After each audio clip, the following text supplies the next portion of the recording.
Don't believe their lying stats. Trust your truth-telling eyes. Inflation was reported at 8.5%, but you and I know very well that inflation is more like 16%.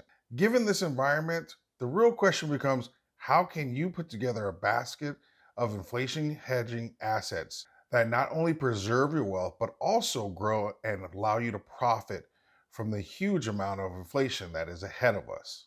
This video will explore 7 assets that are proven to perform in a highly inflationary environment.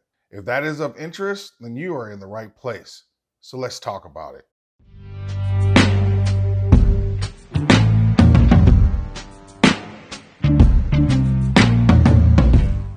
And before we start, actually I'm going to do things a little different on this video. I'm going to do a shout out at the beginning and I got another one at the end. So the first shout out goes to NJ, New Jersey Stacker. Thanks for another great video. I can hear the honesty and conviction in your voice and trying to help others in these crazy times. Metals will be going higher today. Today's price months from now will be much higher. Just left CNBC where they said inflation will be much lower by next year, and now it's the time to hedge with certain stocks. Funny, heard that before. Was around and received 15% on my bank CD. Those were awful days. Unfortunately, those are ahead of us again. Stack hard, stack anything you can, and buckle up. NJ Stacker, I appreciate that because that leads us right into our topic for the day, fighting inflation. According to the recent release of CPI data, prices were allegedly 8.5% higher in March than a year early. I said allegedly because we all know that this is a highly manipulated number because what is included or is used to create the calculation. Over the years, our government has gone to an approach of swapping out and replacing different items, and even using something as ridiculous as renter's equivalent. Whatever. Here's the reality. Critics view the methodology as a switch from the cost of goods to the cost of living as a purposeful manipulation that allows the government to report a lower CPI. The overall result is the number that we see that tends to be a whole lot lower than what we're actually really feeling and experiencing.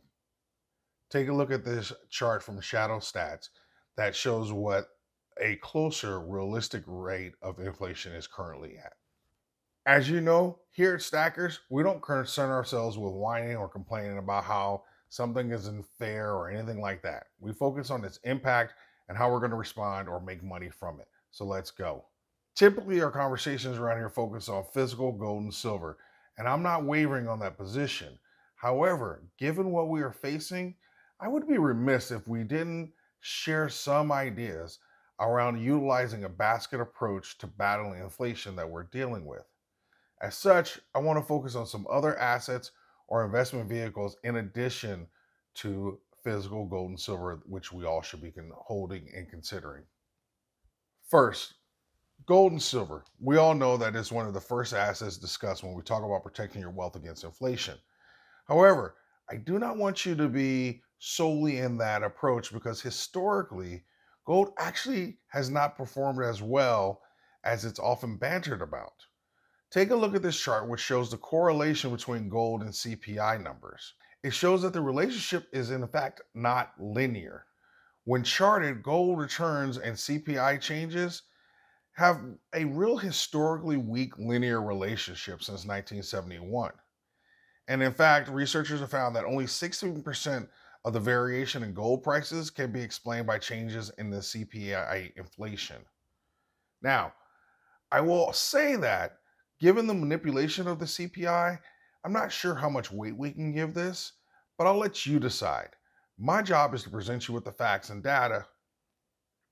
With that said, I would also submit that given the rampant global inflation, the war in Ukraine, Russian sanctions, looming energy crisis, stock market volatility, central bank missteps, all of those things actually lead me to feel like this is a scenario where there will be more of a linear relationship between gold and inflation, not necessarily measured by CPI, but inflation as whole, and as well as the geopolitical issues we have going on. Number 2, Treasury inflation protected securities. Okay, before you click away or start yelling at me in the comments, it's important that we at least give this some consideration. First, let's talk about the elephant in the room. Using this vehicle does require you to have some level of trust in the US government to repay its debt. I'll let you decide on your faith and trust level. That aside, TIPS provide a direct hedge because it's linked to the CPI data. Yeah, the same CPI we just acknowledged is being manipulated and not accurately measuring inflation. That aside, as the CPI increases, so does your return. If CPI goes down, so does your return. Regardless, an 8% return is better than solely holding cash or some other assets. Folks, sometimes we just got to take what we can get. Number 3, real estate. Okay, another controversial suggestion, but again, hear me out. I'm not suggesting that you run out and go start buying properties in the overheated real estate market. That doesn't mean that you still can't be in the game with something like REITs, for example. Additionally, while I would be very cautious about purchasing real estate, there are definitely deals out there, particularly in the 2 to 4 unit range, where you can fix your borrowing costs for 30 years with the benefits of inflation eating away at those dollars, the tax benefits, and the environment that we're in where rents are increasing dramatically year over year. This does require you to assess your risk tolerance, but real estate is a wonderful way to fight inflation. 4, inflation hedge stocks. I know stocks are largely overvalued as a whole, but when you dig a little deeper, you'll see that there are cyclical sectors and stocks that will do well no matter what. If you're going to include stocks in your hedge fighting basket, I would suggest you follow Warren Buffett's 3 criteria. They are companies that 1, generate cash, 2, can increase prices in the face of inflation, thereby increasing their cash returns, and 3, can have large dollar volume increases with minimal investment of capital. Go ahead and hit that like button if you have found any of this information helpful thus far. 5, commodities. This is an incredibly broad category of items to invest in, so you definitely have to do your homework if you're going to focus on a particular sector. While you can do this broadly, you can also hone in on specific areas. For example, I will share that I'm very much invested in uranium and some natural gas. Commodities have an opportunity because of being either raw materials or agricultural products like copper or soybeans or uranium, gas, orange juice, things that tend to increase along with inflation. For example, high crude price elevates the price of gasoline and transportation. There's an opportunity there. Number 6, cash. I know. Why hold cash when it's losing value because of inflation? That is 100% true, but we don't fully know everything that we're going to encounter, and cash could become very handy. Don't get me wrong, I'm not saying a ton of cash, and I'm definitely not suggesting that you keep it all in the bank. I want you to have cash so that you don't need to raise your assets if something comes up. If you want to have cash in case there's a pullback in the metals market and there's a brief opportunity to buy some metals for cheap, or that there are other opportunities that require you to be able to move quickly, having cash can be very, very meaningful in this environment. Number 7, non-physical precious metals. I saved this one for last because it's the most sacrilegious suggestion of all, especially to us as physical holders of metal. Again, hear me out. I 100% agree that if you don't hold it, you don't own it. At the same time, mining stocks and ETFs offer some incredible opportunities right now. Let me be clear. I'm not saying run out and start buying some of these paper, silver, and gold ETFs that don't actually have backing by real gold and silver. When considering this as an option, it's important to know that miners are usually in 1 of 5 stages or even cycles in the process, as highlighted here in the chart below. You have the exploration, which they're trying to see if there's anything actually there. There's a discovery, which is they found what they're looking for, but they don't know exactly how much they have. Then there are those that are in development where they're mining the ground, finding the product, and they have a good idea of the metal or oil, whatever it is that they're looking for that's underneath the land. And then production, they're putting product into the market.